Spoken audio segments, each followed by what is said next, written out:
Imagine an entire civilization erased by a catastrophe so massive it buried cities in an instant. This is the theory of the mud flood and the mysterious fall of Tartaria. The story goes that Tartaria was a vast and advanced empire stretching across Eurasia. Its people were masters of architecture and technology, building cities that defied the imagination. But then something happened, something so devastating that it wiped Tartaria off the map. The mud flood theory suggests that a global catastrophic event occurred in the 18th or 19th century, covering entire cities in layers of mud. Buildings were submerged, streets disappeared, and an empire was buried beneath the earth. The evidence? Look around. Ever notice buildings with windows or doors at ground level or even below? Some say these are remnants of structures buried by the mud, hinting at a world that existed before the flood. But why haven't we heard of this before? Some believe the history of Tartaria was deliberately erased, hidden by those in power who wanted to rewrite history. Maps were redrawn, textbooks rewritten, and the true story of Tartaria was buried along with the mud. The mud flood theory challenges everything we think we know about the past. What if the history we've been taught is just the surface layer, hiding a buried truth underneath? The evidence is out there, waiting to be uncovered, if you know where to look. A beloved president, a tragic end, and a swirl of shadows. Was JFK's assassination more than a lone gunman's act? November 22nd, 1963, Dallas, Texas. President John F. Kennedy's motorcade winds through Dealey Plaza. Shots ring out. A nation's heart breaks. The official narrative? Lee Harvey Oswald, acting alone, fired the fatal shots. But for many, this story has more holes than the Texas School Book Depository's 6th floor. Conspiracy theories have flourished. Some believe there was a second shooter on the grassy knoll, pointing to audio recordings and witness testimonies. Others argue the CIA was involved, unhappy with JFK's approach to Cuba and the Cold War. The mob, feeling betrayed after the Bay of Pigs, is another suspect. And let's not forget theories about Vice President Lyndon B. Johnson, who some say had the most to gain. The Zapruder film, a key piece of evidence, has been dissected frame by frame, with some claiming it shows signs of tampering. And then there's the magic bullet theory, which challenges the trajectory and damage of a single bullet. Over half a century later, the echoes of that fateful day in Dallas still resonate. Was it the act of a lone disillusioned man, or are there darker truths lurking in the shadows? We've been told that humans is not the first humans on the planet. And who's to say that what if are subgroups of a larger organism? So we do come from like this subspecies of something, but then it's like, how far does that trace back to? And then it goes back to the serious questions, like what are our origins? Maybe it's hard for us to grasp because we think that the universe operates in a beginning-end cycle. What if it's much larger than that? What if it just is? There never was a beginning and never was an end. It's just something that is omnipresent throughout whatever time ever will be. That it makes more sense for it to be that way for things like life and stuff to happen. You know, something can't come from nothing. At least logically, the something had to always have been. Yeah, like we study that. We talk about that all the time in our physics textbooks, the law of conservation of energy. Energy can't be created nor destroyed. They'll tell you that and yet be like, so the universe came from nothing. And then when you be like, oh, so it come from nothing, they'll be like, no, well, a bunch of like, you know, particles came together. So it came from something. Something existed. You know what I mean? It can't just be nothing. Try to think of nothing. It's just impossible. You can't. Because it doesn't exist.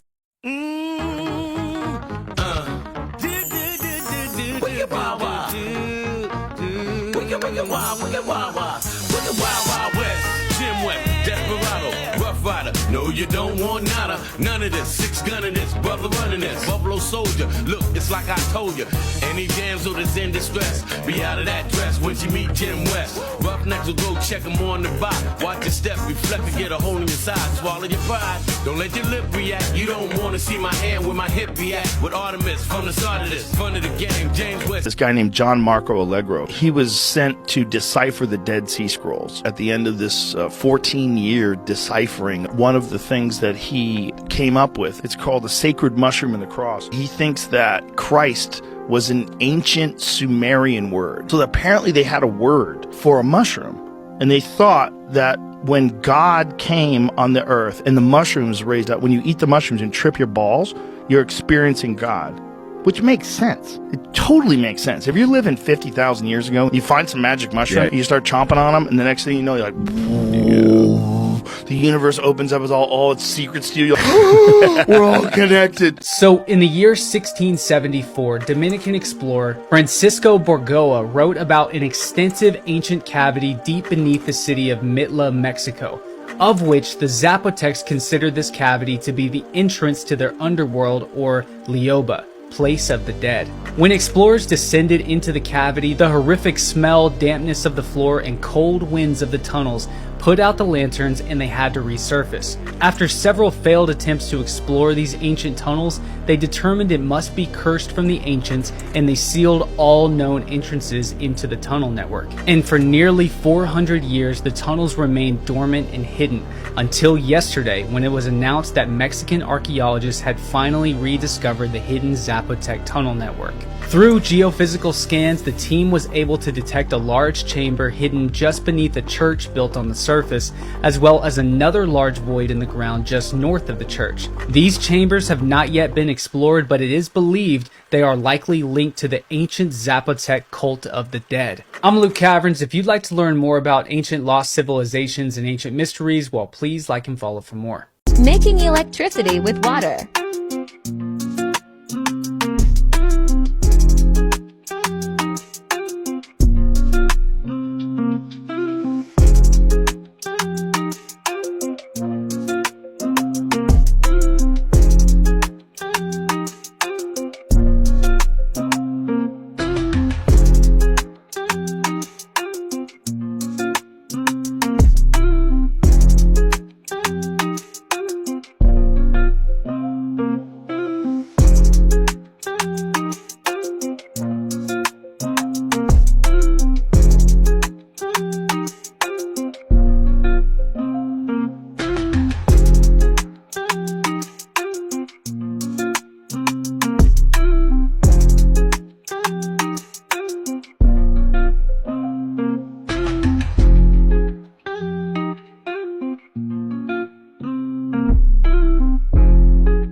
But linen is very healing. They used to use it in the hospitals so people would heal quicker. Imagine that. There's no profits in that. And then also too, they used to wrap babies in there because of all the beautiful light frequencies that linen would give off, and it would help babies sleep better.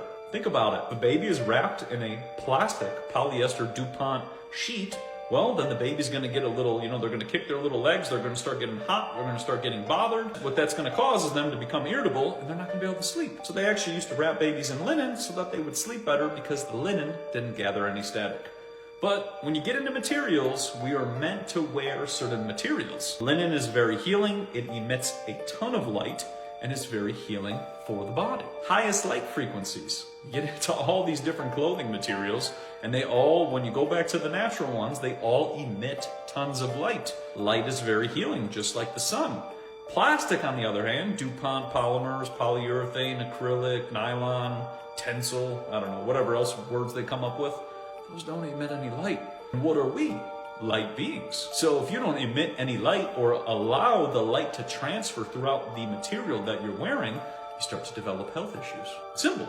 In the story of Jesus, one of the most harrowing moments was when he endured 39 lashes. The usual punishment was 40 lashes, but to avoid exceeding this number, the Romans often stopped at 39. This brutal punishment was inflicted using a tool known as the flagrum, a whip designed to cause maximum pain. The flagellum, another form of whip, was also used, symbolizing the depths of his suffering. Each lash represented the weight of our sins, and through this suffering, he demonstrated profound love and forgiveness. His resilience serves as a powerful reminder of hope and redemption. Oh, there was an African samurai in Japan. The man of African origin, he came to Japan in the Sengoku period and served as a kosho, page or sword bearer, in the household of Oda Nobunaga. That guy, Nobunaga, was the most powerful man in Japan. Seeing a black man for the first time, refused to believe that his skin color was natural and not applied later. Nobunaga, thinking that he might have ink on his body, made him take off his clothes and wash his body, but the more he washed and scrubbed, the darker his skin became. He was given a short sword and a house. He was sometimes made to carry Nobunaga-sama's tools. Interesting. So the African monkeys theory, it questions how a species of African monkeys managed to make their way to South America 30 million years ago. So there are a couple of possibilities, but they're unrealistic. One is that they could have passed through Asia to Canada, then south, or through Europe through a land bridge to North America, then south. Those journeys are just outrageous. They'd take thousands of years, and archaeologists have not found a single fossil showing they traveled through any of those areas. The most hypothesis is that they sailed across the Atlantic. A large chunk of land was probably dislodged from a river and pushed out to sea.